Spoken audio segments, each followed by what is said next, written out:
Yan maganda. Tapos, durian.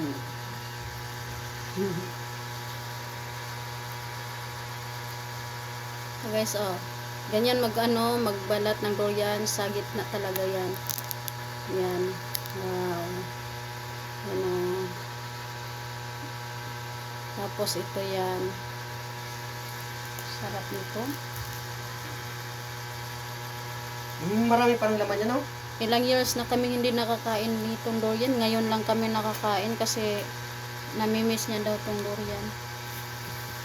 Pag kumakain ka ng durian, ganito.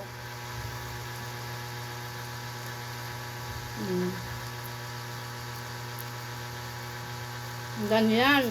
Hindi, pabalik ko. Sayang yan, oh. Sarap. Lalo na pag hinalo to ng tuba. Sarap to.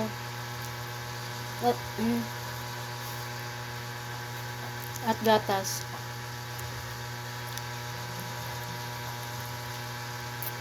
Ang tagal mo saglit lang dumi. Ang tagal mo matapos kukain ng isang pirasong durian. Pabalik-balik, ginawa mo mangga. Marami to sa amin sa Davao. Kaya ito durian talaga. Sarap. Pag masanay ka na nito, mapagbaguhan ka na. Pag first time mo pa, mabaho, ang amoy mo, parang mababaan ka tapos mabantot. Pero pag matagal ka nang kumain nito ilang beses, mababaguhan ka na, hindi ka naman ay baguhan.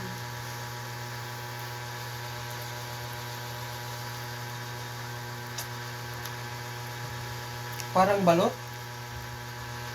Balot. Ang layo sa lasa sa balot. Di ba? Ang ano ba, parang balot pag nalagas.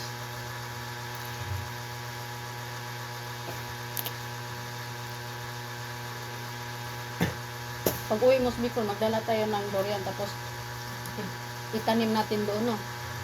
Kung mabubuhay yan doon.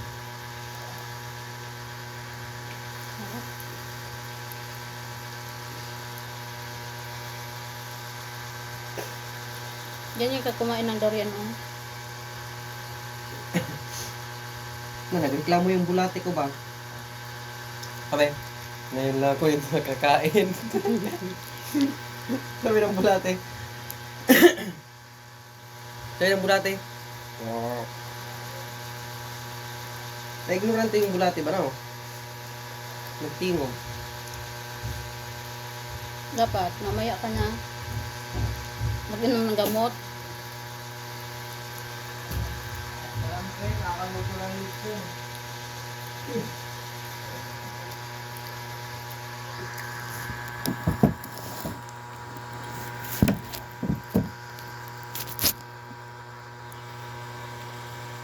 Ang liso nito. Tanim. Pag umuwi tayo sa Bicol, sa inyo, magdala tayo ng durian, patikimin natin yung salamin niya. Ewan ko kung kakain ba nito. Tubo guro sa bacon. Ewan ko. Ang liso, oh.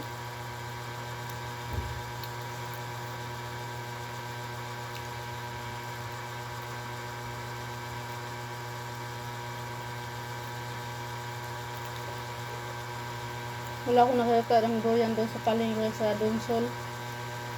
Meron ba?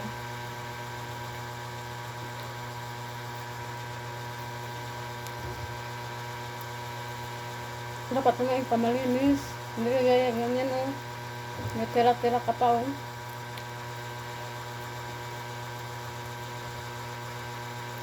Hindi ka na ma-ignorante. Masanay ka na nito. 2 beses ka na kumakain. Sa Davao at saka dito. Pero isang piraso lang yung kinain mo doon sa Davao. Siyempre, ang bahok man. Nanibaguhan ka lang. Wala Pero- na yata yan. Isang piraso lang siguro yan. Meron pa. Kailan ka na ba? Ang dami mong kinain. 4 lang sa akin. Meron pa yan, oh. Wala na yan. Meron pa yan. Ignorante ka talaga. So, Ito nga, guys, mayroon pa, oh. sabi niya guys, mayroon pa daw to. Pag manipis na dito, ibig sabihin wala na. Yan. Ayan o. Anong klaseng prutas to eh? Masarap po yan.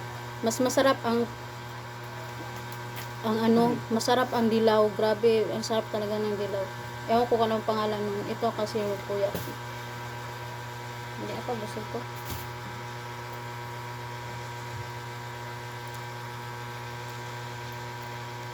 Hmm.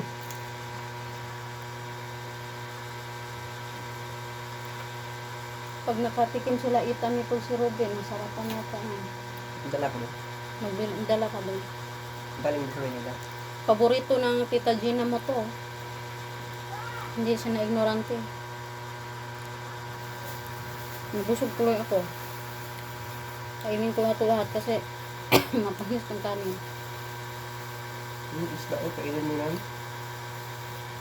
Imbes kain muna ako ng kanin, makain tuloy akong durian. Sarap. So, tanungin kita, anong lasa? Hindi ko maintindihan ang lasa. Pero masarap. Parang maninamnaw na gatas, ano. Parang expired na gatas. Dito okay niyo ba? Pero malinamnam. Expired na gatas, tarong mo gusto ya. Ang lasa bitaw. Yung lasa mata mo. Ang sarap nga yun.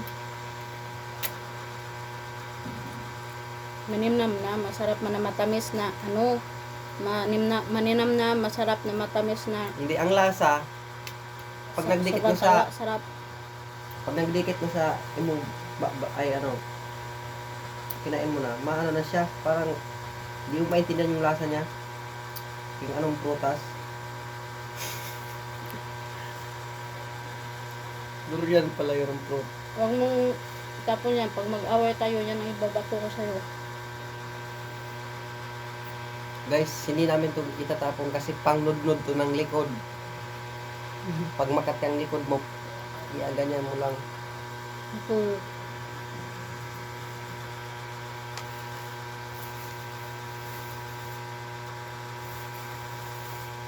Hindi siya masira-sira, no? Kasi ang kapal lang ano yan, no? Pag mga Muslim, pag kinasal yung mga Muslim, dyan sila naunaw para mabango, nabaguhan ang mga Muslim dyan. Tayo, yung iba, pag manibago tayo sa durian, mabaho nga mabantot. Pero pag masanay ka kumain, mabanguhan ka na kasi nasarapan ka yan sa laman. Nakaka-addict yan ang durian duming, kung alam mo lang.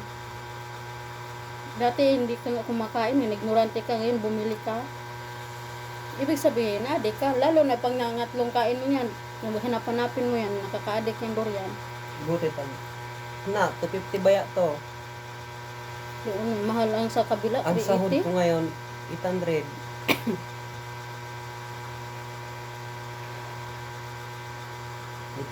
Ang sahod ko ngayon. Ay, 600. Ang tip, 200. Hindi, mas maganda. 600 yung ano ko.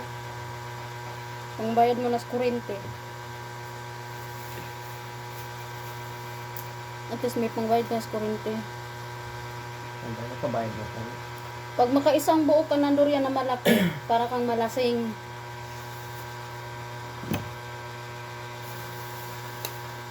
May tapon yan. Pangbango yan dito.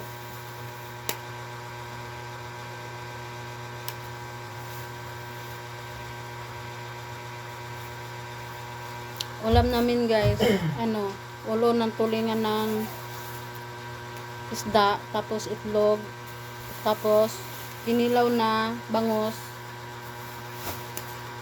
Dinala ko galing trabaho ko. Pinadala sa akin ng amo ko. Sulbi, no? 250? Hmm.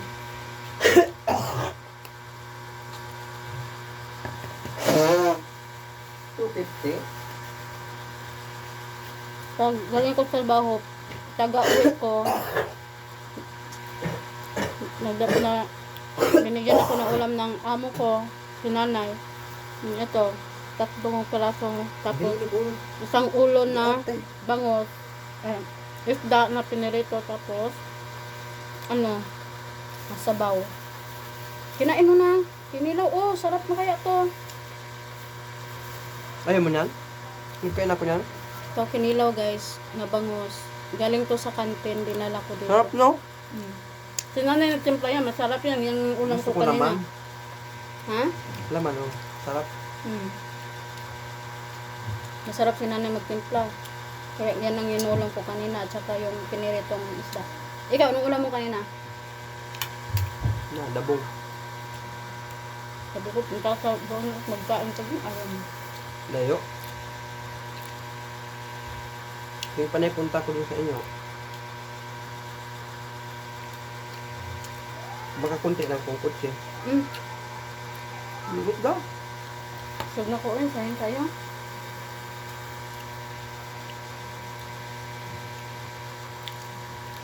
Ang sa panalita namin dito guys, Tagalog, Bisaya. Kaya hindi niya, kaya bulo-bulo yung pananalita namin dito. Kasi kahit Manila to, pero ginagawa ko pa rin tong Mindanao. Kasi mga Bisaya kami. Ito naman taga Bicol. Hindi kagaya iba dyan, galing na sa Davao, galing sa probinsya. Kahit umuwi lang sa kanila, pumunta lang dito ng Manila, nagtatagalog na. Ayaw niya nang magsalita ng Tagalog. Gusto nila, ay ayaw nilang magsalita ng Bisaya, gusto nila Tagalog. Sarap po hidra. talaga. Lamig kaya. Pero iba ako dito. Sanayin ko talagang maging magbisaya kaysa magtagalog.